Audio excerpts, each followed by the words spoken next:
Hi guys and welcome back to my channel. In today's video I'm going to be doing my February favourites. I can't believe how quickly February has been and gone and we're already approaching March and hopefully springtime, although the weather doesn't seem like it's spring. But yeah, really looking forward to the warmer months ahead as it's been so cold recently. But yeah, enough rambling on, let's get straight into the video. Starting off with makeup, the first favourite I have to show you are these lip glosses by Clio Professional, and these are the lip syrups. And I have two of these. I've got them in the shades number 4 Night Out Coral and number 5 Pink Syndrome.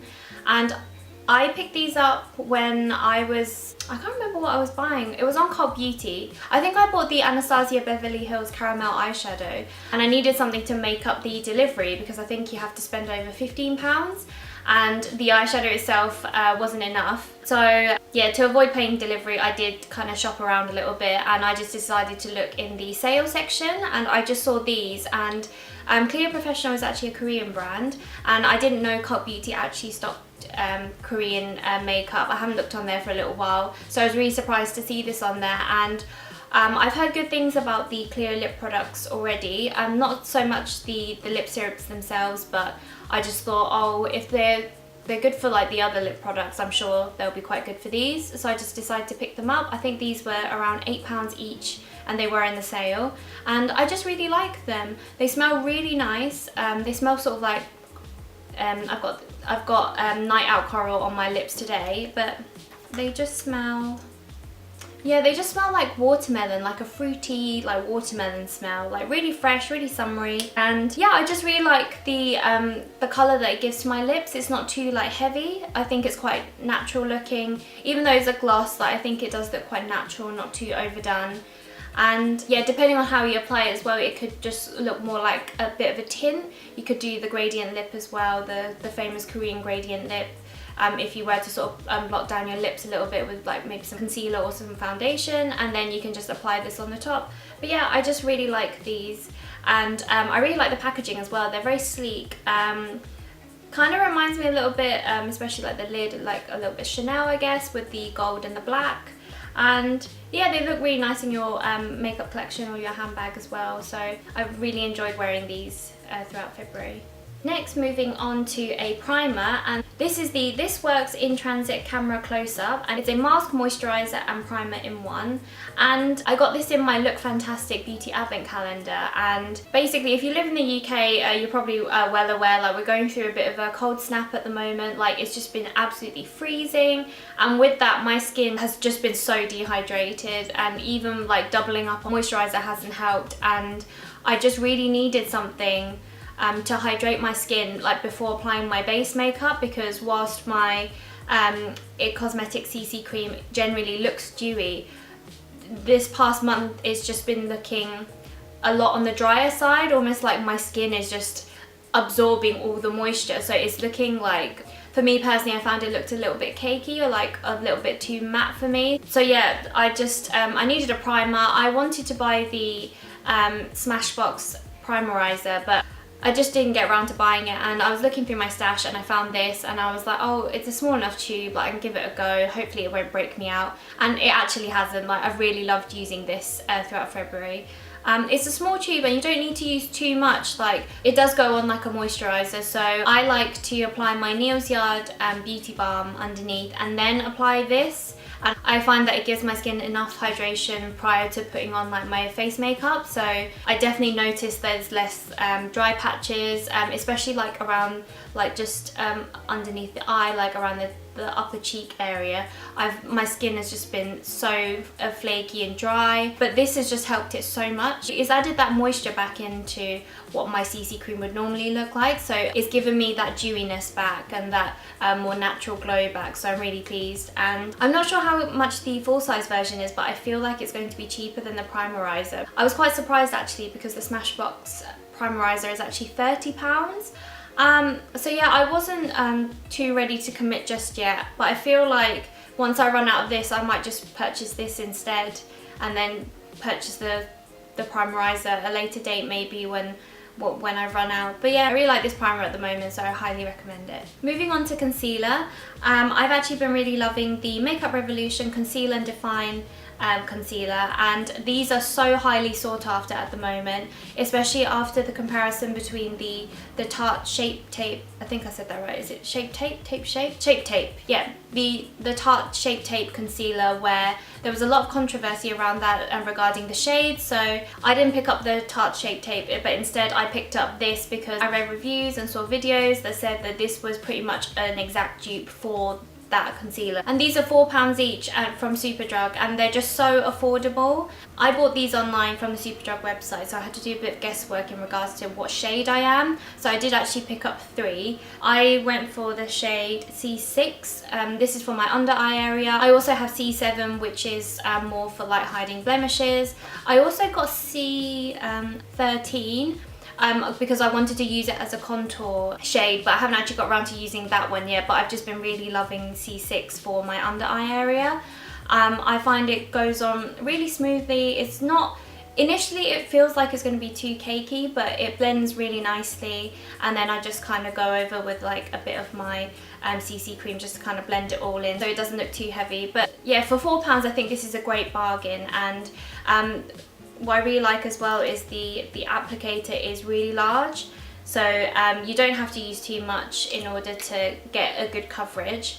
And I'm hoping that they'll have more stock now of these online and in store, so you guys can try this as well. But yeah, I honestly think for £4 it's like such a bargain and it's well worth the money, so I'm really happy I picked this up.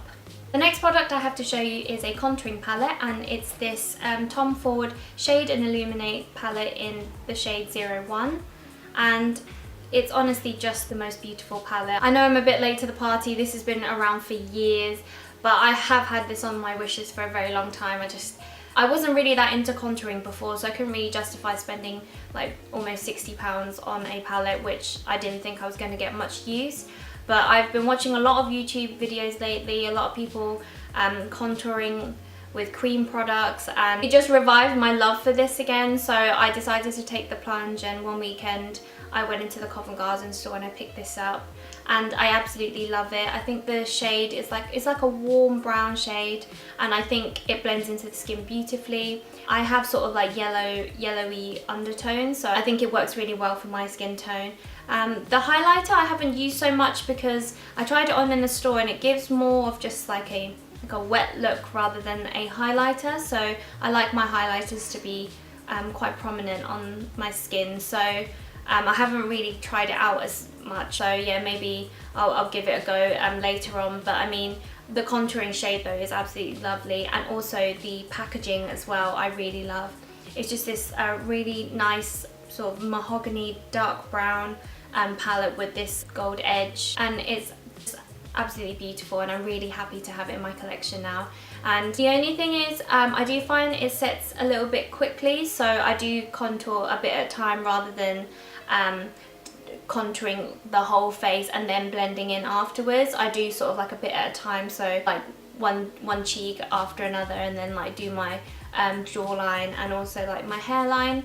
But yeah, I absolutely love this, and I'm a bit biased because I have it now, but I do think it's worth the money because you really don't have to use a lot to be able to achieve a really natural warm finish. So yeah, something to think about. On the subject of contouring, I've been using this Louise Young LY19 brush to actually apply the Tom Ford palette with. So yeah, I just dab a little bit in the contouring shade and I just swipe it on my face as I would any other brush. I just didn't fancy using my fingers to apply it, so yeah, I've been using this brush. I think this is actually a concealer brush, but I think it's been great for applying my cream contour. And yeah, I like the fact that it's quite a long brush as well, so you can apply it more precisely because you've got more to hold. And yeah, I've had this brush for ages. I don't even know if they still make Louise Young brushes. I can't remember where I got it from, but if I can find it, I'll link it down below. But yeah, I forgot I even had this brush, and when I found it, I thought it was perfect to use for applying cream products. So yeah, highly recommend. The next product I have to show you is a blush, and it's the NARS Deep Throat blush. It's just this really cute one because I got this in a goodie bag, and yeah, I just really love this blush. It's like a rosy pink colour, and I just absolutely love it. I think it really complements my skin tone. And I know the Orgasm blush is the most popular, like a cult product, but I'm happy that I got to try this one out because I probably wouldn't have gone for it had I not tried it out first. But yeah, I just think it's a really natural looking blush. My favourite blush of all time though is the Burberry Tangerine blush, but I think this is similar, not as peachy. I think it's a little bit more rosy, but I have it on my skin today and I think it just gives a really natural flush to the skin. And I love the fact that this is in such a small little compact as well, and it comes with a mirror, so it's just great for traveling. It does have like very tiny flecks of shimmer in it, but nothing too outrageous. It's not like chunky bits of glitter, so you can get away with it still looking very natural on the skin. So yeah, I really recommend this one. Moving back onto brushes, I've got the Real Techniques blush brush. I've had this for years and I recently rediscovered this for applying my Charlotte Tilbury Bronze and Glow palette and applying the bronzing shade to my face. I just think it picks up enough product, it's just really soft. Sometimes some brushes can pack the product on really densely and then you don't realise, and then when you go to apply it just looks way too much. And it just washes so well. I've had this for such a long time that I can't even tell you how many years, but it just looks just as good as new. It's just held up really well, whilst I have like say MAC brushes and I do find that it sheds quite a lot, but this one that I've had no problems with at all, and it's so affordable as well. I think it's around £7 or £8, and to think how long it's lasted me, I think it's an £8 well worth spent. So yeah, if you're looking for a good blush, because it is a blush brush, or even like a bronzing brush, then I highly recommend this Real Techniques one. Now moving on to skincare. As I mentioned, my skin has been going through a really tough time this winter, and I've been using as many products as I can to inject that moisture back into my skin. And one of the products, or a product, that I really enjoy using for dehydrated skin is sheet masks. I've just got a selection here. I've collected them like over years, some really random ones. So yeah, I've got like Innisfree, I've got yeah, Innisfree again, I've got this, I've also got this OK one as well. So yeah, just a selection, but normally when I'm picking masks I tend to go for moisturising, hydrating ones. Anything that has those words in it, I'm sold. So yeah, after exfoliation, so I try to exfoliate my skin once a week and then apply a mask straight after. And I've just found since doing that, my skin has just really absorbed all the goodness from these face masks, and whilst it's still not at 100%, it's definitely looking a lot better than it was sort of beginning of the month. I definitely feel like I've got less dry patches. My skin feels softer when I'm like cleansing, and I can feel the difference in my skin. I definitely think that even after the winter period's over, I'm still going to try to keep up with a sheet mask at least once a week, because I do think they're worth it. It's just so easy to get hold of sheet masks now. I remember a couple of years ago I was having to stock up on face masks whenever I was in Hong Kong, so it's really nice that you can get a lot of Korean skincare now in the UK. OK is actually a brand you can get here in the UK, so you can get it I think from ASOS, and also I think I've seen this in Selfridges. But yeah, a range of like online retailers, and yeah, I'm pretty sure I saw this in Selfridges, so yeah, maybe in the store as well. But I just find that sheet masks really work best for me. And the only thing is sometimes the masks are a little bit too big for my face, so I have to really like double over on like the folds and stuff so that I can make sure that my skin absorbs all the goodness. But yeah, other than that, I really love them, and yeah, I definitely think it's something worth incorporating into your skincare if you haven't already. The next product I have to show you is a hand cream, and it's the Norwegian Formula Concentrated Hand Cream. And it says concentrate because it's really thick. It's not like a traditional hand cream where it's like a moisturizer basically. It's quite a thick balm, and I've just really enjoyed using this throughout February, especially because my hands as well as my face just get so dry, especially on the edges of my fingers. They just get really dry, and like my cuticles as well. So I really like applying this whenever I get an opportunity to.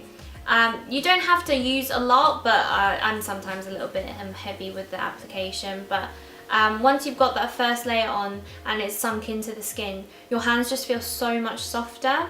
And I find that, yeah, it's just less rough of a texture, like especially like on like the palms, like on like the knuckle area and stuff. Like it just feels so much nicer, and it's almost like it coats it, so my hands just feel so much more protected after I've used this. It's unscented, so there's no risk of irritating any sensitive skin. And yeah, I just really love this. I love the fact that it's really small as well, so very handbag friendly. It's definitely my favourite for the winter time. I think when I picked it up, because I've got two, I think it was on offer, so it was like buy one get a second one half price or something like that in Superdrug. So I definitely recommend picking this up if you're looking for a heavy duty hand cream to see you through the winter. Last but not least, I have a fashion favourite, a single fashion favourite, and it's this, I'm sure you're probably sick of seeing it now, but is this pink ribbed jumper that I picked up from ASOS. I'll leave a link to my knitwear collection video above somewhere, and also my ASOS unboxing video in the description box. But I just really love this jumper. It's just so cozy, and it's washed really well actually. Like it's kept its shape really nicely, and it's not itchy at all. And I've mentioned before, I really love like the rib detailing across the body as well as the sleeves. It's a really baggy jumper, so I won't talk too much about it because I've talked a lot in my previous videos, but yeah, I just highly recommend this jumper. I'm pretty sure it's still in stock on ASOS as well. I'll leave a link below if I can find it. So if you're looking to inject a bit of colour into your wardrobe this spring or nearly spring, and you just want something slightly different, then yeah, I would highly recommend this jumper. And that's it for my February favourites video. I really hope you enjoyed this video. Please give this video a thumbs up if you liked it, and subscribe if you're not already. Also let me know in the comments below what your favourite things have been throughout February. I'd really love to hear from you. And yeah, thanks so much again for watching, and I'll see you next time. Bye!